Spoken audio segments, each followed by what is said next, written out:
Hey everybody, Mark Dawes here. Now you've probably seen in the press there's been a big furore recently about Prince Philip. He's been involved in a car crash, and the big issue and the bone of contention was that he was driving without a seatbelt, which has been seen by virtually everyone as being pretty irresponsible. Now that brings me on to a subject that keeps raising its head with me, and I keep getting inquiries and questions about this, and that is handcuffs, mechanical restraint, soft cuffs, belts, safety pods, etc. And I've recently received an email from someone which I'd like to read to you, and I'm reading this with their permission. Obviously their name and their organisation is withheld, but this person is in quite a dire strait. So let me read what he sent me, and let me read my response to this, and then I'm going to leave this open for you to comment. Hi Mark, we've recently been involved in a prolonged restraint with a very vulnerable service user that lasted for over 8 hours. The service user was so strong that we even ended up on the floor holding her in prone and supine positions until she calmed down, and it was really a struggle for her to try and move the service user out of those positions in line with DOH guidance. We were doing shift changeovers during this restraint. Staff were tired, some were injured and are complaining of bad backs. Morale is low and everyone is worried about allegations and investigations. Everyone is aware that a factor in positional asphyxia is a restraint going on for an extended period of time, but all we are being told is to use the physical techniques we have been trained in. I know that we are not trained by you, but any advice you can give will be much appreciated. Yours sincerely, name withheld. Now I replied to that and I said that I'm obviously not aware of all the circumstances of this case, so I can only answer generally, but have you considered using any form of equipment, such as handcuffs, soft cuffs, the soft restraint belt, or the safety pod? These pieces of equipment would help minimise the need for prolonged restraint and, in the circumstances you describe, would very possibly be the least intrusive option, as well as reducing the risk to your vulnerable service user and also to your staff. Have you discussed this with your management team and your current training provider? And the response I got was this: Hi Mark, we have raised this with our management team, and the response we get is that they don't like handcuffs or any form of mechanical restraint, as the use of such equipment doesn't bode well, I like that word, bode well, in a caring environment. One comment was, we should be using shackles in 2019. We have also asked our current training provider for help here, and they have told us that using handcuffs will be considered torture, a breach of Article 3 of the Human Rights Act. We feel totally defeated here, and I'm seriously worried for the service user and the staff. They don't seem to get that we all care about our service users. We are not asking for this equipment to hurt them or degrade them in any way. All we want to do is look after our service users in the best way we can. We are struggling here. I fear if something isn't done soon, the service user or one of us will get seriously injured or worse. Yours sincerely, name withheld. I hear this quite a lot actually. This is not a common thing, but I thought I'd raise this again. I just want to go back to some basics out there, and if anyone else out there is having a similar problem, then you're welcome to get in touch with this. An Act of Parliament is a primary piece of legislation in this country, and the Health and Safety at Work Act is an Act of Parliament. Now, when an Act of Parliament says that you must do something, you have to do it. And the Health and Safety at Work Act, Section 2, brackets 2, actually says here that the organisation needs to provide safe plant and systems of work. Now, plant obviously means machinery, and systems of work is how you do stuff. It also says they have to have safe use, handling, storage and transport. They don't say what of, just safe use, handling, storage and transport. That could mean anything, and it can, as you'll see in a second, mean a service user, patient, whoever. The organisation must give them information, instruction, training and supervision. Well, it seems that they've had that, but is it suitable enough, or is it enough? They also need to have a safe workplace, including a way in and a way out, and a safe environment overall. Now, when you get this Act of Parliament, that tells you, as you've just seen, generally what an organisation needs to do. You then get management regulations, like the Management of Health and Safety at Work regulations, that tell you more specifically how to comply with that. So the management regulations would say, where there is a risk, you need to do a risk assessment.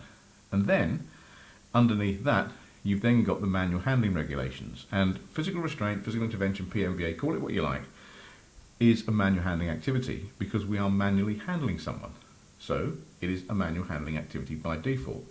Now, what the manual handling regulations say is this: the regulations seek to prevent injury not only to the back but to any part of the body, and as you've heard already, some people are getting bad backs from this. And now this is where they define a load. A load in this context must be a discrete movable object. This includes, for example, a human patient receiving medical attention. So there you have it. So if we are physically restraining, holding, positive handling, call it what you like, another human being in our care, a service user in this case, then that service user is considered, for the sake of these regulations, a load. Now what's interesting is, in the guidance for the regulations, so remember you've got an Act of Parliament, that's law, you've got the management regulations that tell you how to comply with that law, then you've got the manual handling regulations to tell you how to comply with the management regulations and therefore comply with the law, and then underneath that now we've got a set of guidance that supports us even further and gives further instruction as to what would be considered good practice. And in the manual handling regulations, guidance on regulations, it says automation or mechanisation. And it's item 43 if you want to go and look this up. If so far as is reasonably practicable, and reasonably practicable means risk versus cost. Now, if there's a risk of someone being seriously injured or dying, that's quite a serious risk. Risk of the cost of a safety pod, a soft restraint belt, handcuffs, pretty low. So I think the risk far outweighs the cost. So far as it's reasonably practicable, handling of the load cannot be avoided, then can the operations be either automated or mechanised? Mechanised, default, mechanical restraint, handcuffs, soft restraint belt, safety pod. So that's what the law is actually requiring.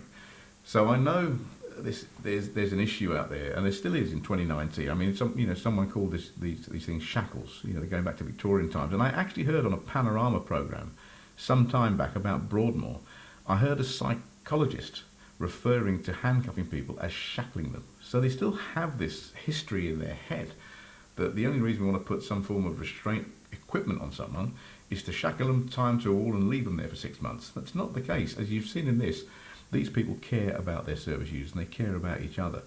So the fact of the matter is this: handcuffs, and this is what the HSE have said, handcuffs may be considered as work equipment and subject to the provision and use of the equipment regulations. And that I got that straight from the Health and Safety Executive.